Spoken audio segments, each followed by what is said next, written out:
Hey guys, what's going on? Welcome back to a new video. Today I'm going to be showing you how to design one logo in 3 different ways. This video is brought to you by Skillshare. Now the goal of this video today is to help you understand how I go through the process of designing a logo, and it's a bit of fun as well, something that you guys can do a lot of the time when you may not have any client work, or maybe you just want to do something for your portfolio to spice it up a little bit, is to design the same logos in 3 different ways. They don't have to be completely different, but they should have enough uniqueness to them that makes it a different concept. So although today I'm not going to be designing them completely insanely different with different vibes and stuff, they're still going to be clean, but I want to show you my thought process behind it. So the company we're going to be working with, it's a fake company. It's called Uplab, and this fake company is all about desk accessories. They sell standing desks and accessories for them, things to put on your desk, you know, like desk stands,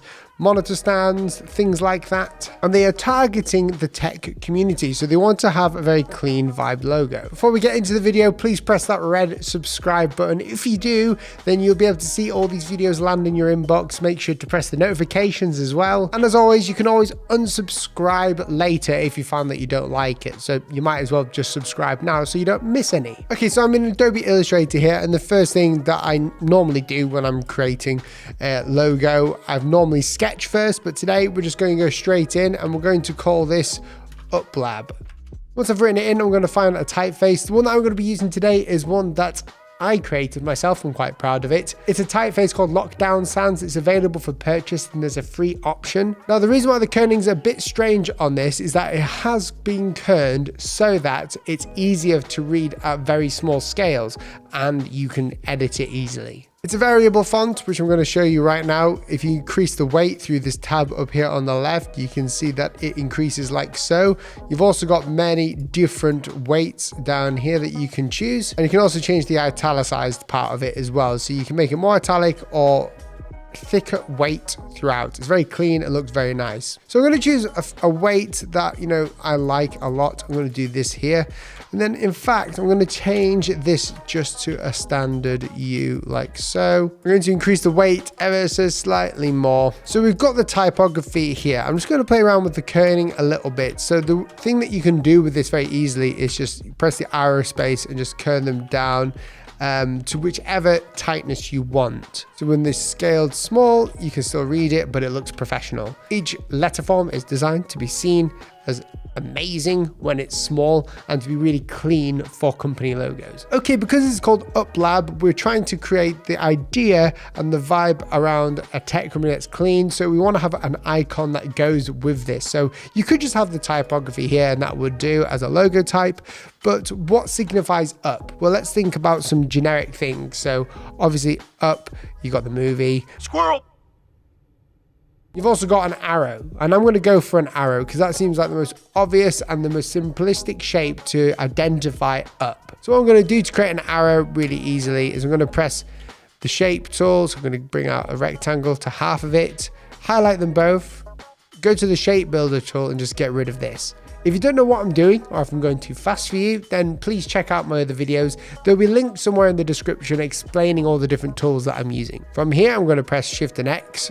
I'm going to increase the weight to somewhere where it's relatively similar. I'm going to decrease the width. And then I'm going to press my scissors tool and we're going to get rid of these two because we just want to create an arrow going up. Now, an important feature to turn off in Illustrator for this to work well and just to make everything a lot easier is scale, stroke, and effects. You can find this by pressing Command or Control, comma, go to General, make sure that this is not turned on. I'm going to drag both of these in here and we're going to start playing around with this. Now, whenever I bring this in, that looks a bit too big. We can bring this down. And my first one is let's create an arrow pointing up. Now, first of all, that looks okay, but it's a bit too thick. What I'm trying to do here is get this arrow to look like part of the font. And I do this by scaling out and in, and you'll see me do this a lot during logo design creating on the computer because it's so easy to see it work well when it's scaled up, but with logo design we've got to keep in mind that everything needs to look good when it's scaled down as well. So with this we've got an icon and a logo type fully together. Now we can go one step further here to make this even better. Even though this is just a fun idea, we can go ahead and edit the lockdown sounds by pressing Command or Control Shift and O, which will create outlines. And that means that the shapes or the text have turned into shapes. As you can see, it looks different now. You can see how I actually built this as well with the variable font. It's quite clever. What this allows me to do is when I press the direct selection tool by hitting A on the keyboard, I can select this and I can lower this ever so slightly. And what I'm looking for is a good amount of negative space so you can still read it, but I don't want it to look like an I. So I'm going to bring it up a little bit more, bring the arrow up, and I'm just going to play around with this, and that looks good. We've got one concept there already. Before I go into the next one, I just want to thank Skillshare for sponsoring a segment of this video. Skillshare is an online learning community for those who are creative and want to be inspired. If you're a proper learner and you know that learning on the daily is something that you need to do, which you should all feel like, then Skillshare is perfect for you. They have classes all around graphic design, hand lettering, even logo design. You can even find classes on cooking, photography, business, client management, painting, drawing, anything that you think of. There are classes created by professionals taught to you. And not only that, there are amazing benefits of being on Skillshare is that you can post your project and sometimes the teacher will even critique your work. Skillshare is genuinely community based. As you can see here on Skillshare, we've got hundreds of classes on logo design, so many people teaching it, and they are amazing for it. One that I'm going to suggest that you guys go for is this one from George Bucker.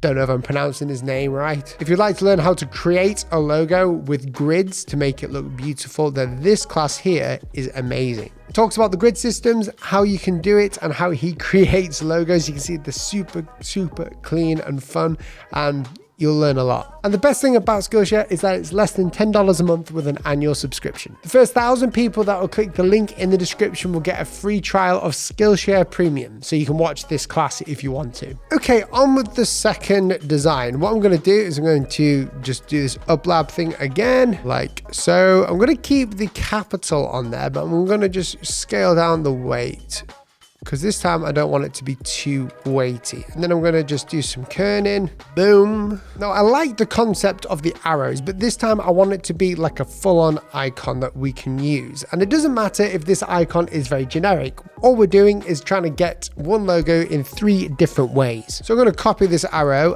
Again, at the same time, I'm going to try and match the thickness of the arrow by going to the stroke values with the thickness of the type that you're seeing too. That looks about right.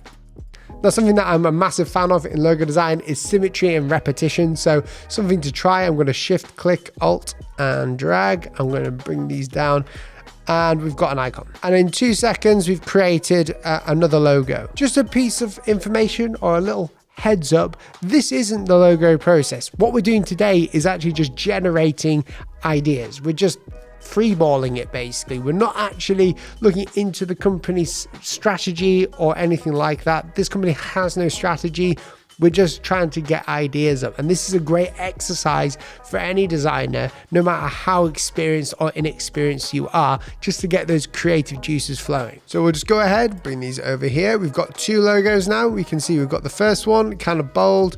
We're going to sort all of these out later. And we've got this one down here, a bit more professional. I'm going to copy this Uplab one over here and do another one. And we're going to try and figure out a different way of doing this completely differently. I'm going to increase the weight. We could go all caps, but I don't like the look of all caps all the time. So I'm just going to increase the weight, increase the tracking to let it breathe a little bit. And I like the look of the U, and it'd be cool to have an arrow in there. So I'm going to figure out a way of doing something like that. So I'm going to create a square, and then I'm going to go ahead, bring some weight to this stroke, and I'm working within the stroke because it's just easier. We can go ahead and outline the stroke later. And then I'm going to round the bottom of this so it's kind of perfectly round. I'm going to go ahead and add an anchor point as well by going to Object, Path, Add Anchor Points, and we're going to increase this middle one up. Then we're going to go ahead and probably delete some of these anchor points as well by choosing the minus. We don't need these. I want it to kind of fit, but this is just an icon of a U and an arrow going up, which gives it more of like a crest. So let's do a few different tests here. Would it look cool with it just being you know, on the top. I mean, that looks okay. Let's bring this down again. You can see how messy I am. I'm just going for any idea. And this is the cool thing about Illustrator. You don't have to worry too much. We're going to outline this again. We're going to ungroup, get rid of the U, bring this in here, scale this down, and you can see that doesn't really work very well. I don't particularly like the usage of that. It looks like Uplab, so we're not going to work with that one. We'll just get rid of that one straight away.